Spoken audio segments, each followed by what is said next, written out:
गीतों भरी कहानी। आज हम आपको सुनवा रहे हैं ममता सिंह की लिखी कहानी यादों की तपिश का दूसरा और अंतिम भाग। स्वर है ममता सिंह का। अब तक आपने सुना आज अचानक ठंड बढ़ गई है। गुनगुनी नरम धूप बदन को सहला रही है। दिव्या अपनी नोटबुक और किताब लेकर हॉस्टल का बरामदा पार करते हुए लॉन में आ गई है।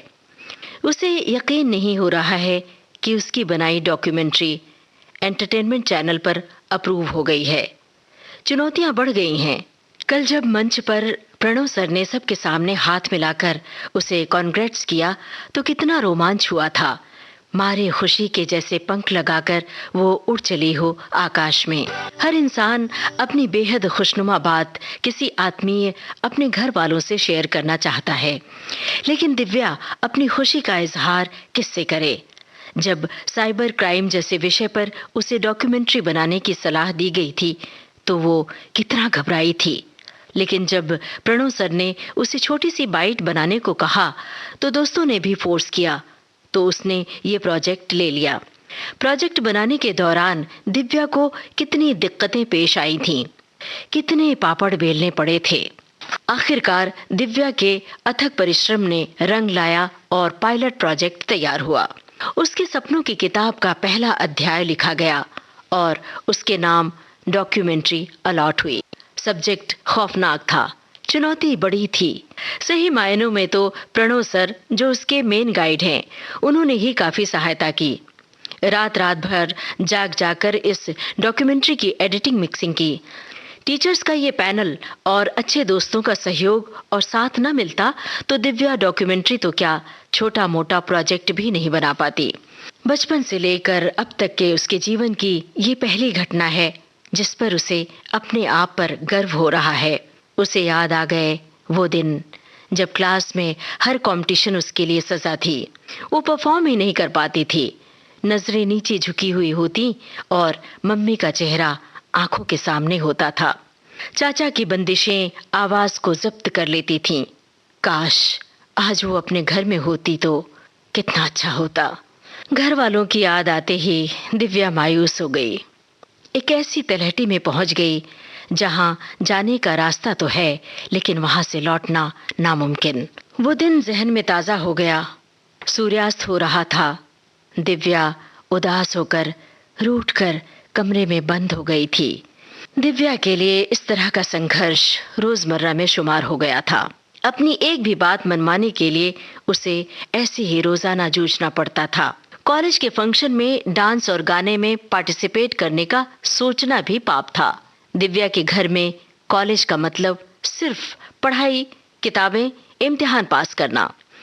एक्स्ट्रा करिकुलर की कोई जगह नहीं थी इस घर में।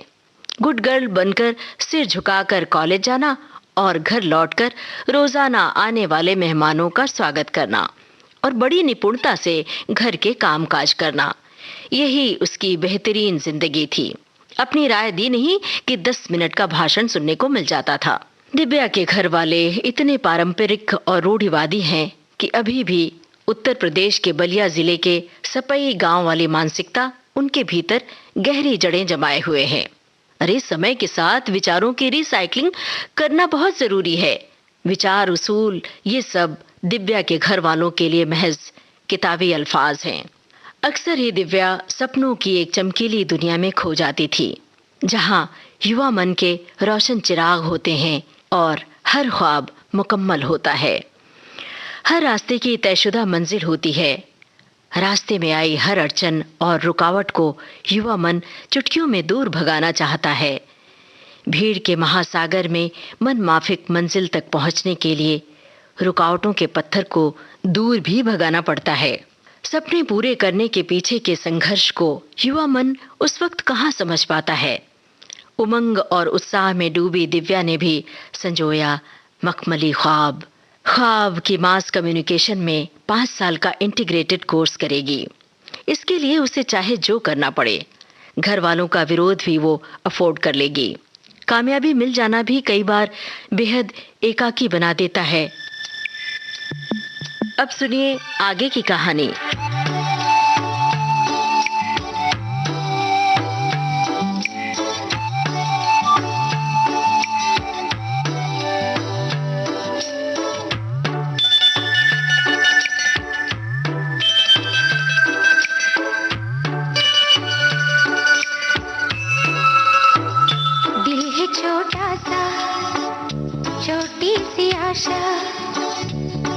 भरे मन की भोली सी आशा, चांद तारों को छूने की आशा, आसमानों में उड़ने की आशा।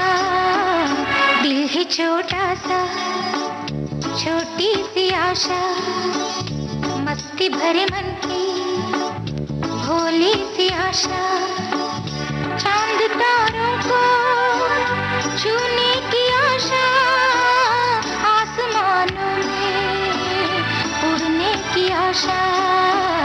दिल है छोटा सा, छोटी सी आशा।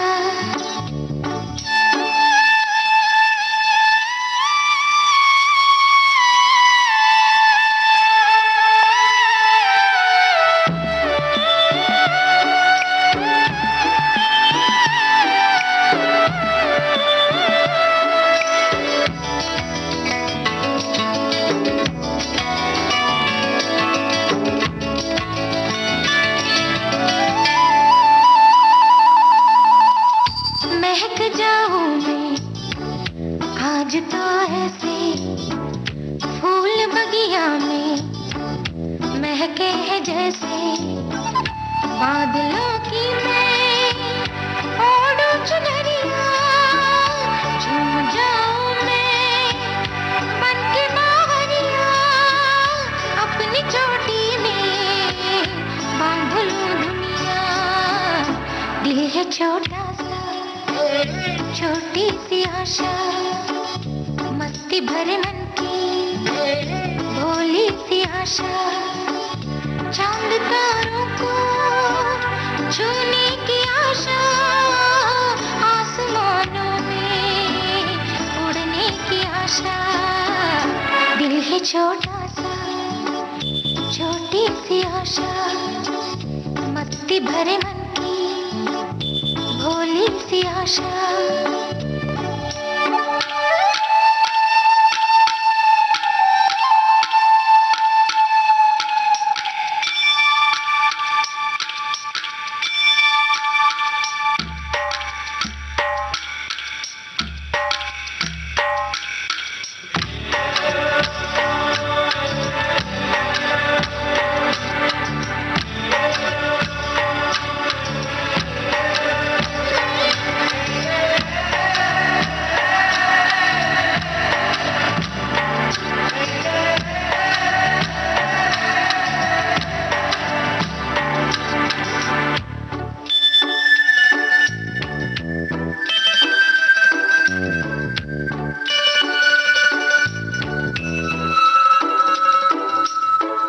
स्वर्ग सी धरती खिल रही जैसे, मेरा मन भी तो खिल रहा ऐसे, कोयल की तरह गाने का अरमान, मछली की तरह मचलूं ये अरमान, जवानी है लाई रंगीन सपना। दिल है छोटा सा, छोटी सी आशा, मस्ती भरे मन की भोली सी आशा, चांद तारों को छूने की आशा, आसमानों में उड़ने की आशा।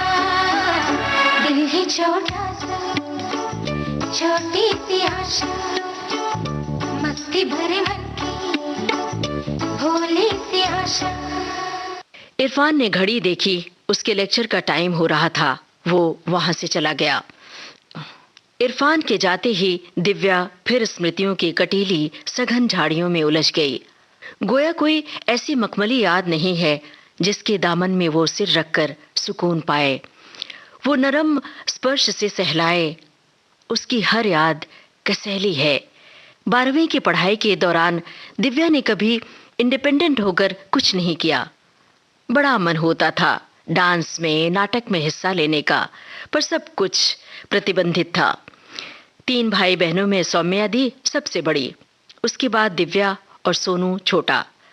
दिव्या के सामने सौम्या दी एक प्रतिमान की तरह थी। हर बात में सौम्या दी का उदाहरण दिया जाता था। सौम्या की तरह बनो, उसे देखो, उसने भी तो पढ़ाई की है, वगैरह वगैरह। दिव्या के घर वालों के मुताबिक सौम्या की अच्छाई के कुछ पैमाने निर्धारित थे, जो दिव्या को कतई गवारा नहीं थे।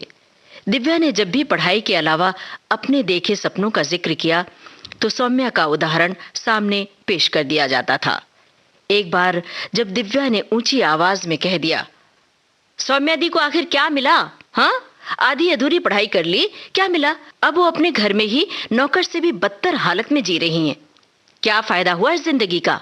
मुझे नहीं बनना है सौम्या, सौम्या, सौम्या, सौम्या।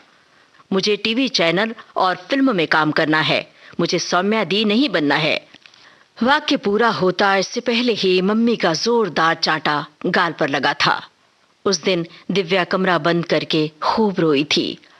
सौम्या दी को फोन लगाकर बोला था, दी, ये क्या किया तूने? तूने कभी घर में किसी बात का विरोध ही नहीं किया। हाँ? गऊ की तरह तू सहती रही, अभी भी सह रही है। सब चाहते हैं मैं भी सौम्या बनूं, पर मैं नहीं बन सकती दी। तू अपनी जिंदगी से खुश नहीं है, फिर भी दिखाती है कि सब कुछ ठीक है, तू बहुत खुश है। तुझे क्या मिलता है सौम्या दी ये नाटक करने में? दी, सब ठीक और अच्छे जीवन में फर्क है। जो दीवार तू नहीं तोड़ सकी ना, मैं उसे तोड़कर बाहर निकल कर दिखाऊंगी। मैं उस दीवार से बाहर जाना चाहती हूँ। कभी तो मिलेगी, कहीं तो मिलेगी बहारों की मंजिल राहें, बहारों की मंजिल राहें। कभी तो मिलेगी, कहीं तो मिलेगी बहारों की मंजिल राहें, बहारों की मंजिल राहें।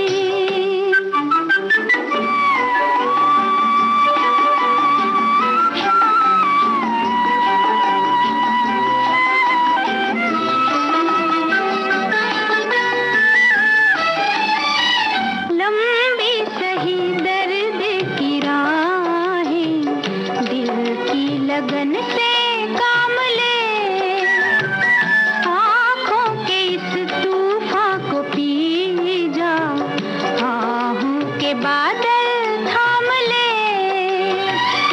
दूर तो है पर दूर नहीं है, दूर तो है पर दूर नहीं है, नजारों की मंजिल राहें, बहारों की मंजिल राहें। आहा हा,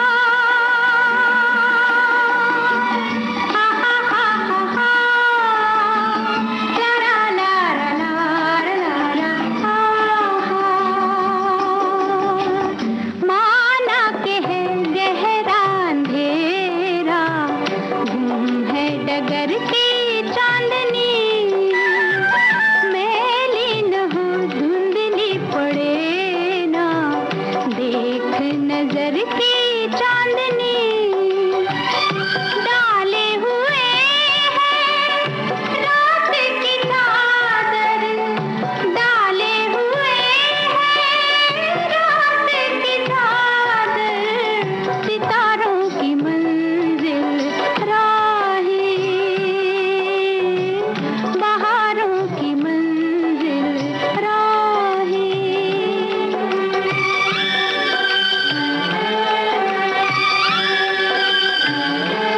बारिश का मौसम था। वनडे पिकनिक पर कॉलेज की टीम मालशेज घाट जा रही थी। कई दिनों की सिफारिश के बाद दिव्या को परमिशन तो मिल गई, पर उससे पहले उसे घर की अदालत के मुकदमे में तमाम जिरा पर खरा उतरना पड़ा था। कितने लोग, कौन कौन जा रहे हैं वहां?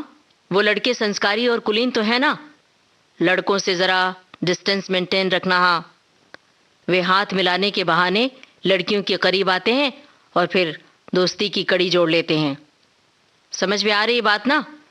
पर हमारे यहाँ लड़कों से लड़कियों की दोस्ती नहीं चलती। हम खानदानी लोग हैं। वैसे भी तुम्हें मजबूरी में को एजुकेशन में पढ़ाया जा रहा है, इस बात को अच्छी तरह से समझ लेना। समझाइश की ये पुड़िया चाचा ने थमाई थी। चाची ने कपड़ों पर सवाल उठाया था। झरने में भीग जाओगी, पारदर्शी कपड़ों पर लड़कों की नजर फिसलती है, मोटे कपड़े का कॉटन सूट पहनना। समझ गई बच्ची? बाइक पर तुम्हारे चाचा के साथ बैठकर हम भी इतना घूमे हैं, लेकिन मजाल क्या कि सिर का पल्लू कभी उतर गया हो। चाची ने ज्ञान की घुट्टी कुछ यूं पिलाई थी। दिव्या ये कहने से नहीं चूकी। चाची, जब विनोद भैया घर से इतनी दूर मनाली 4 दिन के ट्रिप पर गए थे तो ग्रुप में लड़कियां ज्यादा थीं, पता है आपको? लेकिन विनोद भैया से इतनी जिरह किसी ने नहीं की थी, क्योंकि वो इस घर के सुपुत्र हैं, है ना चाची? जिस घर में सवाल पूछने की मनाही हो, वहां इस जुर्रत की सजा के तौर पर दिव्या को सबके सामने थप्पड़ खाना पड़ा था। जन्म देने वाली मम्मी का तो सबसे बड़ा हक बनता था। वो हाथ पकड़कर बेडरूम में खींचती हुई ले गई थीं, लेकिन अंदर जाकर उन्हें जाने क्या हुआ कि वो पुचकारने लगीं। बेटी, कुदरत ने जो लड़की और लड़के में फासला बनाया है ना, उसे कोई नहीं पाट सकता है। हम संस्कारी लोग इतना आगे नहीं बढ़े हैं बेटा। हम कितनी भी सभ्यता सीख लें, हमारी सोच तुम्हारी पीढ़ी की तरह मॉडर्न और खुली नहीं हो सकती है ना। हमें पता है तू दोहरी जिंदगी जीती है, घर में अलग और कॉलेज में अलग। घर की दहलीज पार करते ही पूरी संस्कृति तेरी बदल जाती है। पर बेटी, हम क्या करें, हम तो मजबूर हैं ना। हम भी तो हिंदी में एमए किए हैं, फैशन डिजाइनिंग में डिप्लोमा भी किए थे, लेकिन क्या मिला? वही खाना बनाना खिलाना, घर वालों के काम करना। हम लड़कियों को अपनी राय या सिद्धांत बनाने की आजादी हमारे समाज ने अभी भी हमको नहीं दी है। तेरे पापा और तेरे चाचा की सोच हम नहीं बदल पाएंगे ना बेटी। बस मैं सोच बदलती रहूं, आप लोगों की दकियानूसी रास्तों पर चलती रहूं मम्मी, है ना? यही चाहती हैं आप। क्यों पढ़ाया मुझे इंटरनेशनल स्कूल में? सरकारी स्कूल में दाखिला करवा दिया होता तो बेहतर होता। दिव्या आंसू और गुस्से को जज्ब करते हुए बोली। आपको पता है मम्मी, पूरी क्लास में मेरा पहनावा, टिफिन, बोलचाल का तरीका सब कुछ एकदम अलग है, एकदम अलग। मेरे फ्रेंड्स मेरा मजाक उड़ाते हैं, मेरी इंग्लिश स्पीकिंग की टांग खींचते हैं। वे कहते हैं मैं हिंदी में इंग्लिश बोलती हूँ, पर अब नहीं। मुझे अपने दकियानूसी थोपे गए पिछड़े घिसे पिटे संस्कारों से बाहर आना होगा। आप लोगों की थोपी गई परंपराओं से मुझे अब चिढ़ होने लगी है, ऊबने लगी हूं मैं। एक तो इतने छोटे से घर में इतने सारे लोग भरे हैं, कोई प्राइवेसी नहीं है यहाँ। मैं सारे दोस्तों के घर जाती हूँ, पर मैं अपने फ्रेंड्स को घर नहीं बुला सकती, क्योंकि उनमें लड़के भी हैं, है ना? इस घर में मेरे स्वस्थ और आधुनिक विचारों का आखिर गला क्यों घोटा जाता है? इसमें बुराई क्या है? लड़की लड़के सब बराबर हैं आजकल। ऐसा लगता है कि हम किसी गांव या टापू में रह रहे हैं। आखिर जब आप इतना आगे बढ़ गए हैं तो अपने विचारों में भी तब्दीलियां ले आइए ना। बहरहाल तमाम पूछताछ के बाद आखिर में दिव्या को मालशेज घाट पर वनडे पिकनिक जाने की अनुमति मिल ही गई। कैसा सुखद था वो सफर। पहाड़ों से उतरती पगडंडी सरीखी पानी की दूधिया पतली धारा कुदरत के तराशे पत्थरों को स्पर्श करती हुई नीचे आकर एक सुरीला संगीत पैदा कर रही थी। नीचे तक आते आते झरने का वेग इतना तेज हो जाता कि उसके नीचे नहाते हुए बदन चोटिल हो जाए। झरने के सफेद फेनिल पानी को जब दिव्या ने छुआ तो रोमांच से भर गई। झरने में दिव्या ने पूरे ग्रुप के साथ जी खोलकर मौज मस्ती की। मालशेज घाट की गगन छूती ऊंची पहाड़ियों के खूबसूरत दृश्यों को दिव्या अपने मन में खूब गहराई तक बसा लेना चाहती थी। पहाड़ियों और घाटियों की अनगिनत तस्वीरें उसने अपने मोबाइल में कैद कीं। बाकी दोस्त जब पहाड़ों के और ऊपर चढ़ने की कोशिश कर रहे थे, उस समय पेड़ों की झुरमुट की ढलान पर बैठकर दिव्या फटाफट कुछ वीडियोस ले रही थी और अपने मोबाइल में वर्ड फाइल खोलकर इस खूबसूरत नज़ारे का ब्यौरा टाइप कर रही थी। पत्तियों की सरसराहट, जुगलबंदी करती कूकती कोयल की तान रिकॉर्ड कर रही थी। दूर दिखते कचनार, गुलमोहर के पेड़ों को जूम मोड पर अपने कैमरे में जीवंत कर रही थी। फूलों की वादियों से आती चंपा चमेली की खुशबू को अपने भीतर वो समो लेना चाहती थी। उस वक्त दिव्या की आंखें गुलाब सी खिली थीं। टी टी करती टिटहरी का गान भी रिकॉर्ड कर रही थी। दिव्या इन वादियों में एक पंछी की तरह उड़ना चाहती थी।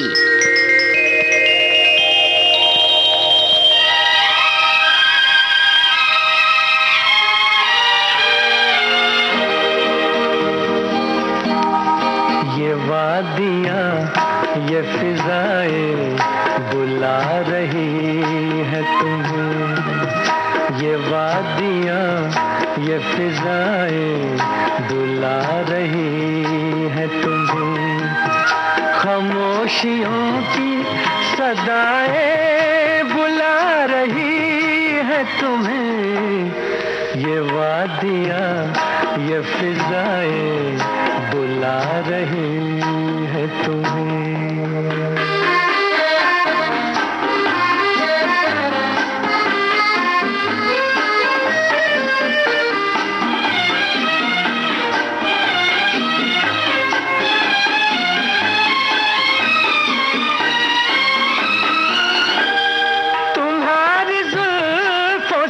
खुशबू की भीख लेने को झुकी झुकी सी घटाएं बुला रही है तुम्हें, खामोशियों की सदाएं बुला रही है तुम्हें, ये वादियाँ ये फिजाएं बुला रही है तुम्हें।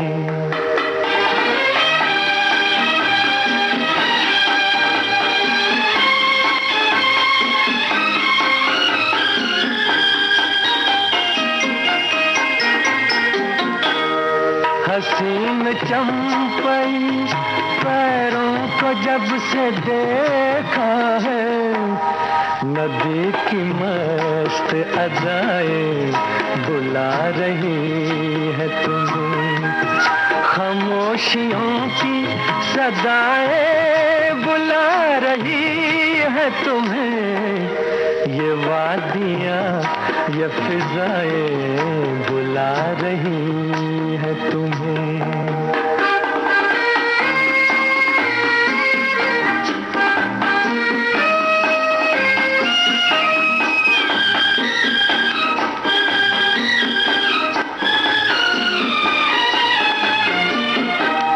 मेरा कहा न सुनो, इनकी बात तो सुन लो, हर एक दिल की दुआएं बुला रही है तुम्हें, खामोशियों की सदाएं बुला रही है तुम्हें, ये वादियाँ ये फिजाएं बुला रही है तुम्हें, ये वादियाँ ये फिजाएं बुला रही है तुम्हें। मन से बहुत बिंदास अल्हड़ दिव्या के चेहरे के पीछे एक संवेदनशील रचनाशील सृजनकर्मी भी छिपा है। शायद उसकी संवेदनशीलता, उसकी रचनात्मकता ही उसे बार बार टेलीविजन की दुनिया में जाने को उकसा रही थी। पहले मास मीडिया की पढ़ाई पूरी करनी है और कम से कम इंटीग्रेटेड कोर्स कंप्लीट हो, ताकि बाद में पीएचडी की जाए और फिर तैयारी से टेलीविजन की दुनिया में काम किया जाए। उसकी तमन्ना है कि वो खुद लिखे और खुद ही प्रोड्यूस करे। सिर्फ धारावाहिक ही नहीं बल्कि एनिमेशन फिल्म भी बनाने के सपने का अंकुर उसके मन में फूट गया था। दिव्या की आंखों में अनगिनत चमकीले सपने परवाज लेते हैं। उसका हर सपना घर वालों के विचारों की वेदी पर झोंक दिया जाता है। उसके घर वालों के लिए ये सब कोरी बकवास के सिवा कुछ नहीं। उनका मानना है कि पढ़ाई कोई भी कर लो, पढ़ाई के बाद ब्याह करके घर गृहस्थी तो संभालनी है। जबकि दिव्या ने गृहस्थी को कहीं तीसरे या चौथे पायदान पर रखा था। पहाड़ों के सर्पीले रास्तों से गुजरते हुए जब दिव्या अपने दोस्तों के साथ लौटने लगी तो सामने से विनोद भैया आते दिखाई दिए। मन तो किया कि झटके से वो गाड़ी में बैठ जाए, लेकिन उन्हें अनदेखा नहीं कर सकी। विनोद भैया आकर दिव्या के कान में फुसफुसाकर बोले, उस लंबू से सट सट कर ताली दे देकर इतना खीसे क्यों नहीं पोर रही थी तू, हैं? विनोद भैया! दिव्या को जलती आंखों से लिलोड़ते हुए विनोद भैया बाइक स्टार्ट करके पल भर में आंखों से ओझल हो गए। दिव्या तिलमिला कर रह गई। प्यार जब ना दिया जिंदगी ने कभी, फिर सितमगर कौन हुआ आदमी या जिंदगी। प्यार जब ना दिया जिंदगी ने कभी, फिर सितमगर कौन हुआ आदमी या जिंदगी।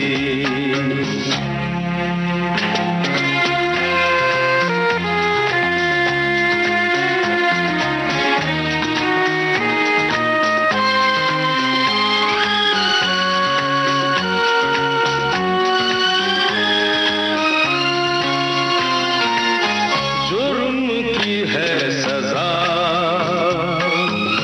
ये तो जाने सभी,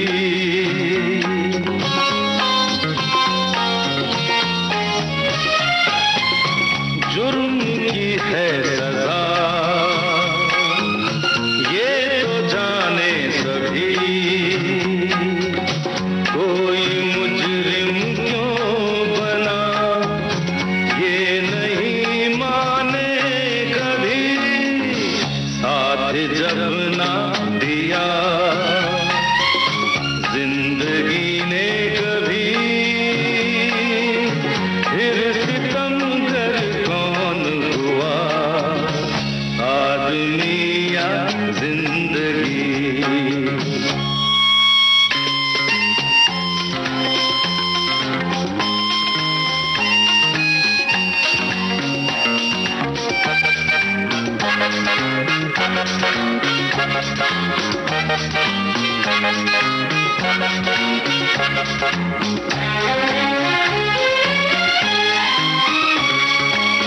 दाग लगता रहे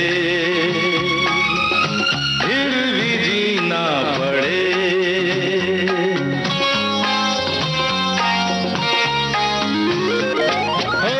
दाग लगता रहे फिर भी जीना पड़े। जिल्लतों रुसवाइयों का जहर भी पीना पड़े, रहम जब ना किया जिंदगी ने कभी, फिर सितमगर कौन हुआ आदमी या जिंदगी।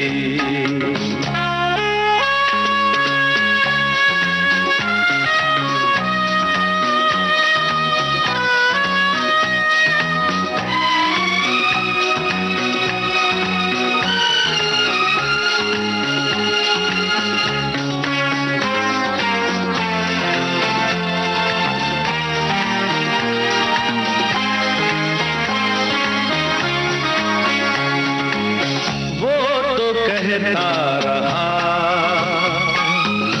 जिंदगी के लिए,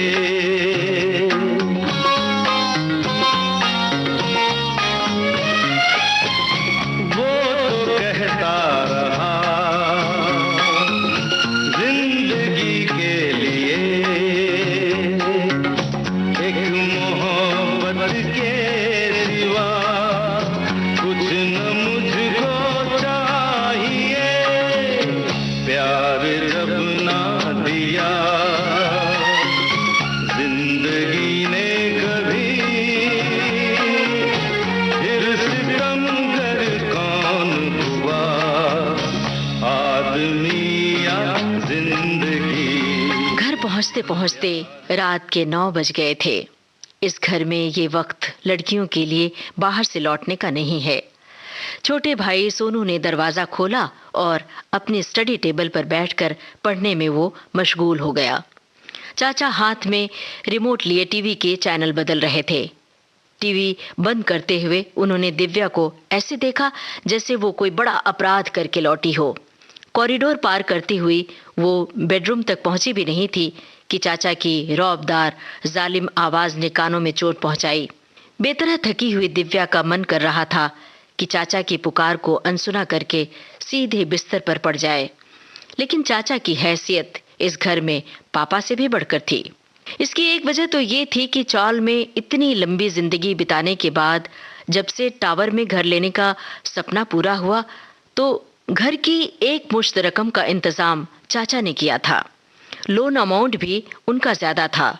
घर खरीदने में पापा की पूंजी कम लगी थी, जबकि दिव्या 3 भाई बहन मिलाकर 5 लोग हैं और चाचा के परिवार में विनोद भैया, चाचा चाची, कुल मिलाकर 3 लोग। मतलब ये एक आदर्श संयुक्त परिवार था। दिव्या सिर झुकाकर अपराधी की तरह सामने सोफे पर बैठ गई। विनोद भैया की लगाई आग चाचा की जबान के जरिए घर में धधक रही थी। उनकी लाल आंखें शोले उगल रही थीं और उसमें वो जल रही थी। ऊपर से तो वो बुद्ध बनी थी, लेकिन उसके मन में विद्रोह का ज्वालामुखी फट पड़ रहा था। दिव्या अपने आप से ही पूछ रही थी कि आखिर उसका दोष क्या है? जमाना कहाँ पहुंच गया है? स्त्रियां धरती के हर छोर पर पहुंच गई हैं, स्पेस तक में अपना परचम लहरा रही हैं। ये संकुचित सोच के चाचा लड़कों के साथ घूमने क्या चली गई, घर सिर पर उठाए हुए हैं। खुद तो चाची की सहेलियों से मुस्कुरा मुस्कुरा कर रस ले लेकर बतियाते हैं। हाँ, लेकिन दिव्या इस घर की बेटी है और वो लड़कों के साथ घूमने गई तो गलत करार दिया गया और उसे चाचा से बेवजह मार भी खानी पड़ी।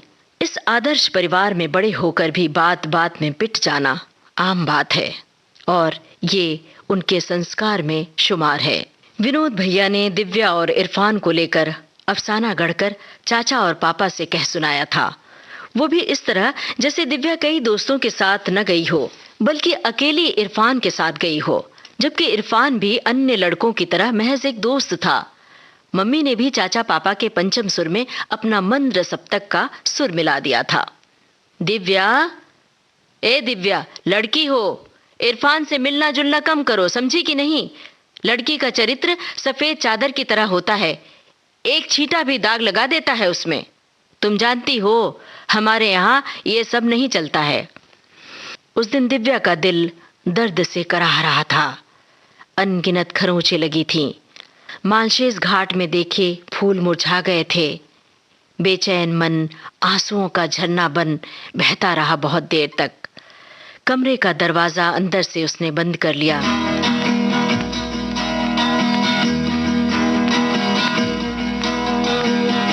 कहाँ तक ये मन को अंधेरे चलेंगे, उदासी भरे दिन कभी तो ढलेंगे।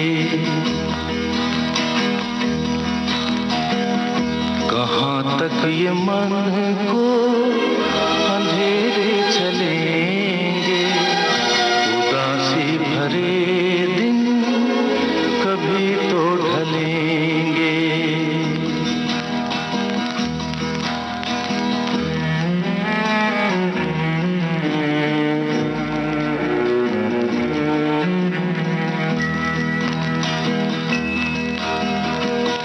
कभी सुख कभी दुख, यही जिंदगी है।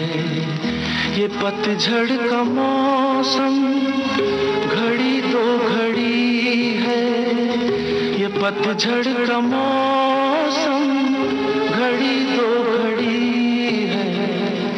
नए फूल कल फिर डगर में खिलेंगे, उदासी भरे दिन कभी तो ढलेंगे।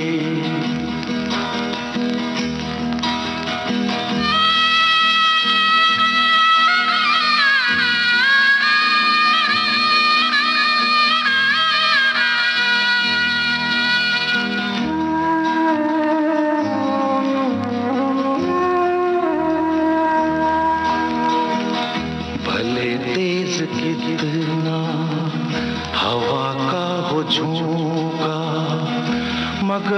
अपने मन में तू रख ये भरोसा, मगर अपने मन में तू रख ये भरोसा, जो बिछड़े सफर में तुझे फिर मिलेंगे। उदासी भरे दिन कभी तो ढलेंगे।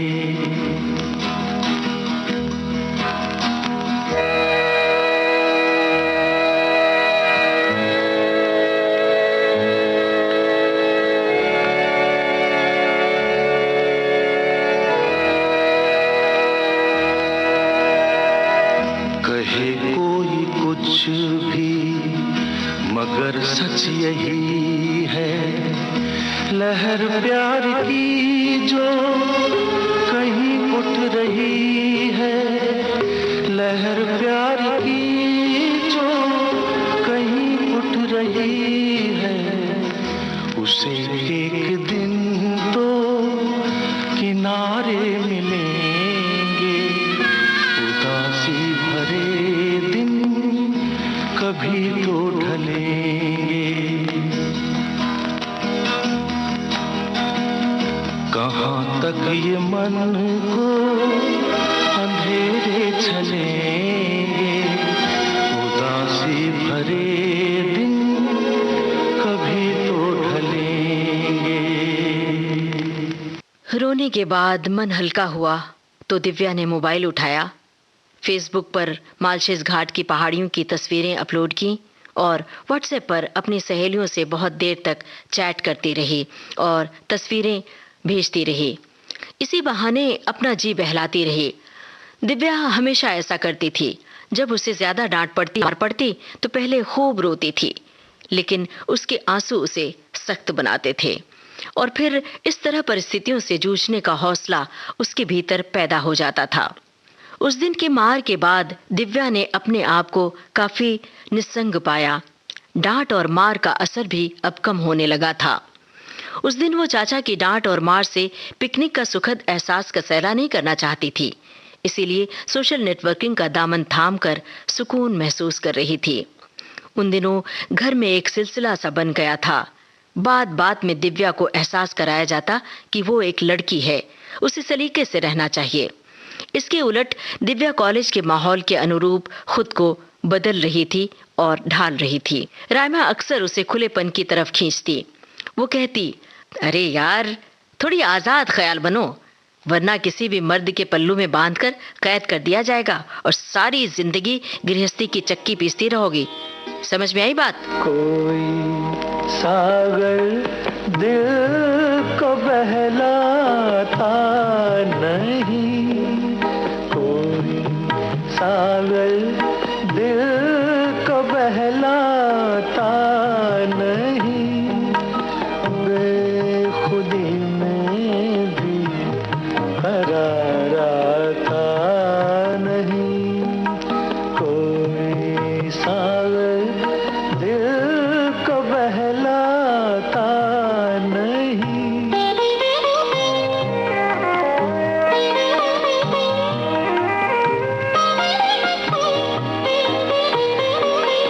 मैं कोई पत्थर नहीं इंसान हूँ, मैं कोई पत्थर नहीं इंसान हूँ, कैसे कह दूँ गम से घबराता नहीं, कोई सागर दिल को बहलाता नहीं, बेखुदी में भी करार आता नहीं।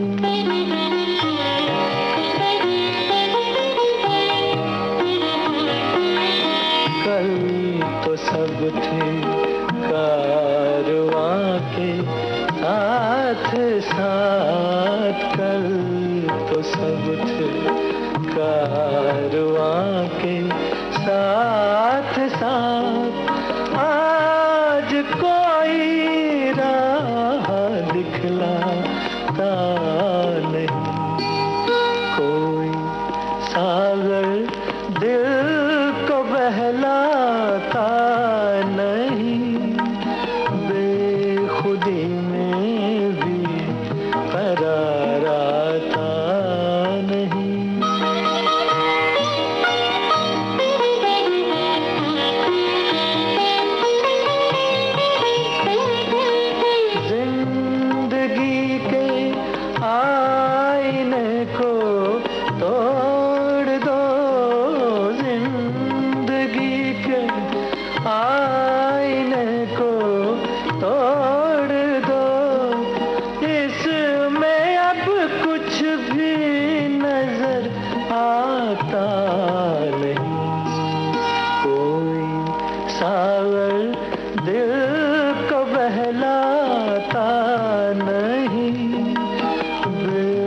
खुदी में भी करार आता नहीं। कोई सागर दिल को बहलाता नहीं। दिव्या, ओ दिव्या, हाय हाय स्वीट हार्ट, तुझे क्या हुआ? किन ख्यालों में कहाँ खोई है तू? दिव्या, तुझे कब से आवाज दे रही हूँ मैं।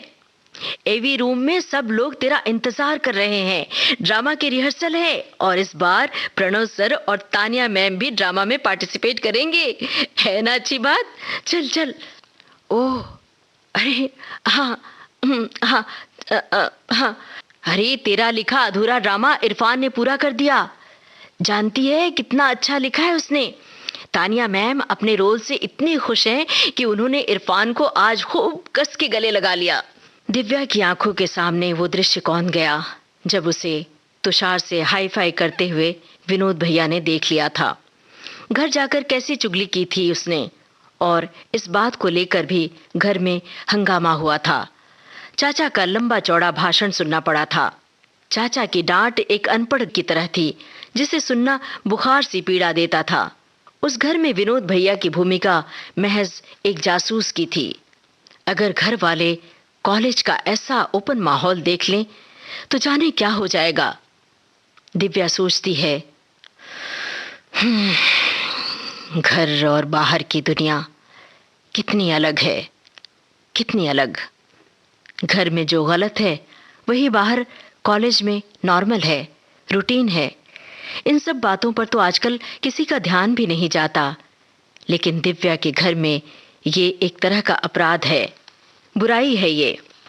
चल चल दिव्या चल, तू ड्रामा की हीरोइन है और जानती है हीरो का रोल कौन अदा कर रहा है, पता है? दिव्या ने कोई उत्साह नहीं दिखाया ये सुनने के बाद भी।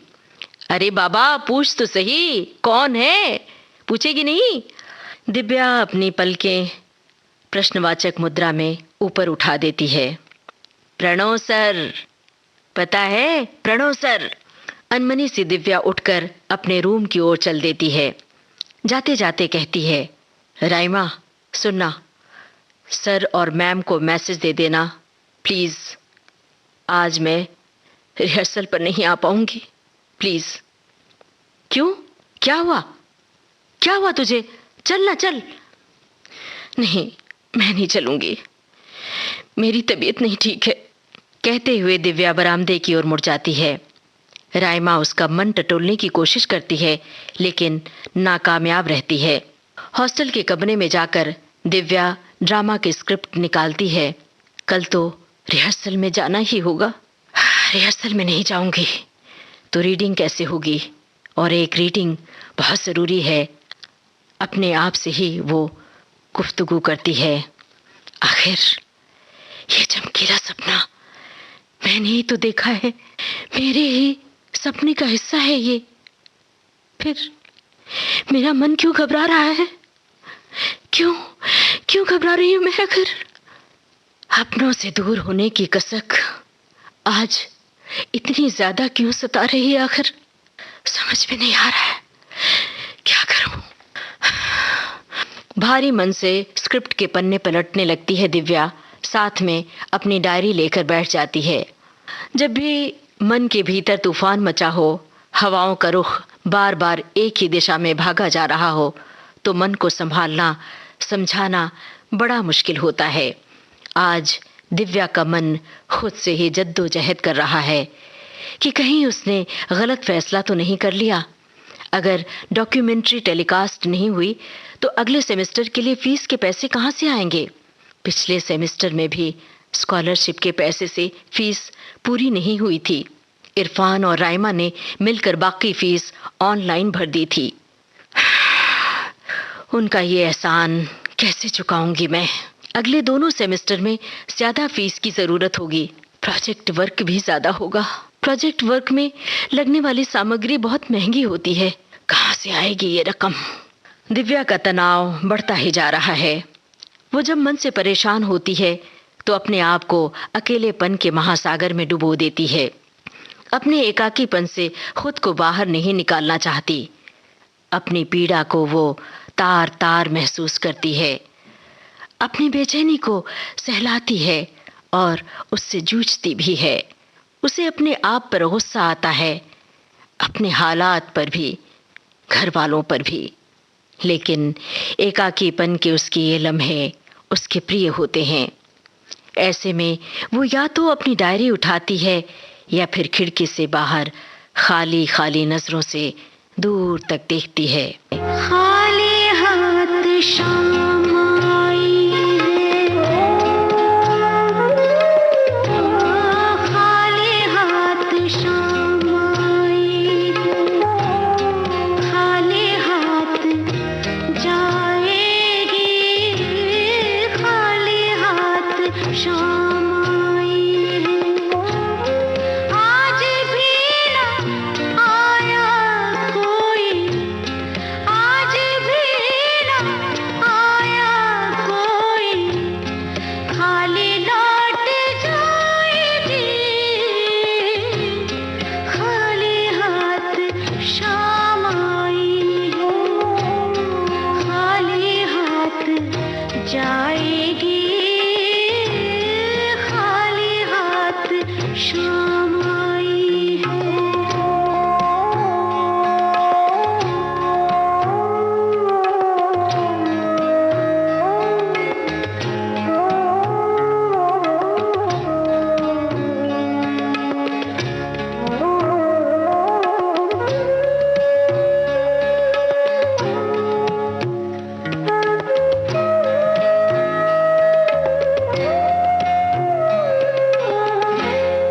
आज भी न आए आंसू, आज भी न भीगे नैना, आज भी न आए आंसू, आज भी न भीगे नैना, आज भी कोरी रहना, आज भी कोरी रहना, कोरी लौट जाएगी, खाली हाथ शाम आई है, खाली हाथ जाएगी, खाली हाथ शाम आई। शून्य में देखती हुई वो अपनी डायरी उठाती है। पन्नों के बीच एक मुड़ा तुड़ा कागज मिलता है। मुंबई से वर्धा तक का टिकट होता है, वो भी जनरल टिकट। अजीब थी वो रात। ऊंची अट्टालिकाओं के ऊपर औंधा आसमान, जैसे कुछ नीचे सरक आया हो। आसमान में टंगे चांद और जगमग करते सितारे यूं लग रहे थे जैसे कि दिव्या हाथ बढ़ाकर उन्हें अपने बैग में रख लेगी। खाली आंखों के सामने वो दृश्य तिर जाता है जब घर से अकेली निकल आई थी दिव्या। दिव्या ने बैग में थोड़ा सा सामान रखा था। इरफान और राइमा को भी उसने अपनी योजना के बारे में नहीं बताया था। एंट्रेंस एग्जाम में पास हो गई थी। लेटर आया, उसे मास कम्युनिकेशन इंटीग्रेटेड कोर्स में एडमिशन मिल गया था। टेलीविजन प्रोडक्शन मैनेजमेंट कोर्स करने के लिए उसे 5 साल के लिए वर्धा में रहना पड़ेगा। सुनते ही जैसे घर में तूफान आ गया। 5 साल पढ़ते पढ़ते बूढ़ी हो जाओगी, पराए शहर में जाकर कैसे गुजारा होगा तुम्हारा? और किसके साथ रहोगी हैं? वहां न कोई नातेदार न रिश्तेदार। हॉस्टल में रहने के नाम से पापा और चाचा ने ऐसे 10 हादसों का जिक्र किया था जिनकी खबर अखबार में छपी थी। हॉस्टल में रहना लड़कियों के लिए बिल्कुल सुरक्षित नहीं है। हम लोग तुम्हें दूसरे शहर जाकर पढ़ाई करने की इजाजत कतई नहीं देंगे। अगले दिन राइमा घर आई थी समझाने। इरफान और तुषार ने भी फोन पर मम्मी से बहुत इसरार किया था। आंटी, दिव्या को जाने दीजिए ना, हम सब साथ रहेंगे, उसकी देखभाल कर लेंगे। दिव्या ने घर वालों को बहुत समझाया। मम्मी, मेरे साथ राइमा रहेगी, कोई भी परेशानी होगी तो हम दोनों एक दूसरे से शेयर कर लेंगे। फिर मम्मी, आजकल तो फोन का जमाना है, मान जाओ ना बात। टेक्नोलॉजी के इस जमाने में हम दिन में कई कई बार बात कर सकते हैं। अरे वीडियो कॉल करेंगे, वेब कैम के जरिए हम एक दूसरे से चैट करेंगे मम्मी। अभी आप भी वीडियो कॉल कर लेती हो ना। मम्मी प्लीज एक बार इजाजत दे दो।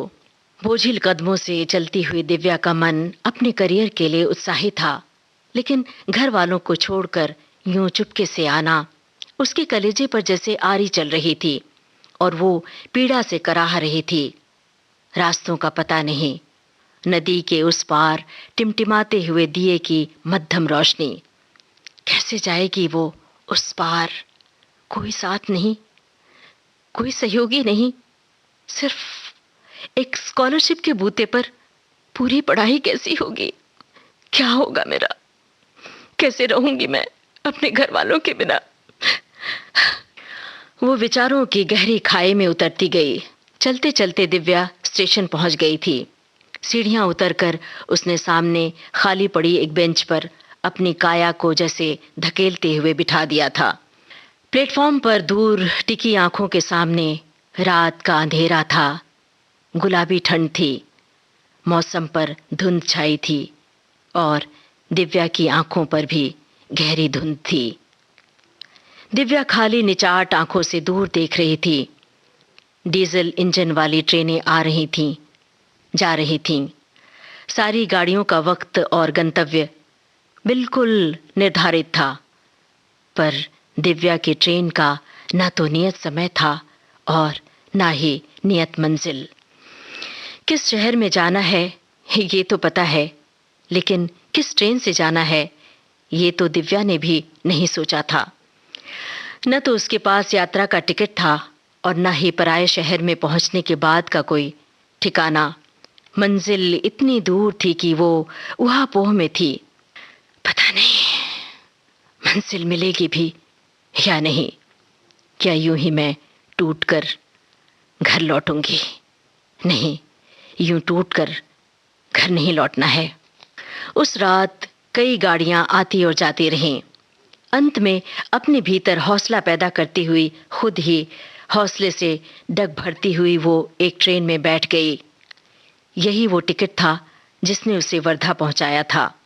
हाथ में पकड़ा हुआ टिकट कड़कड़ाती सर्दी में भी पसीने से गीला हो गया था। उसे घबराहट सी हो रही थी। वर्तमान की धूप और अतीत का कोहरा।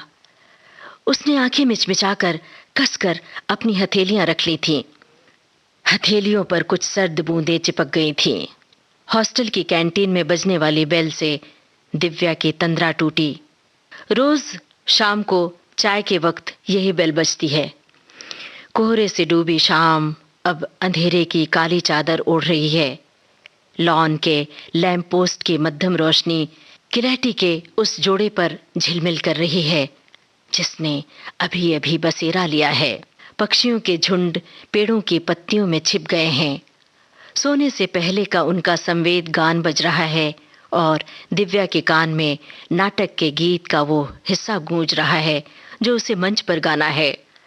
इस नाटक की वीडियो रिकॉर्डिंग कॉलेज की लाइब्रेरी में संग्रहित की जाएगी और उसके करियर में एक और सुनहरा पन्ना जुड़ जाएगा।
अपना किनारा है।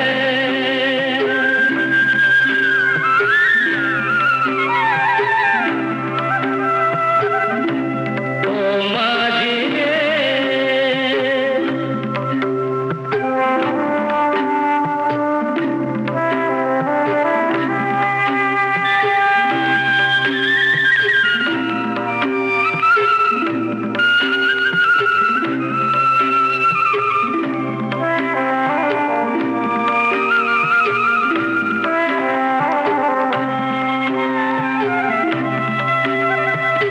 पानियों में बह रहे हैं कई किनारे टूटे हुए।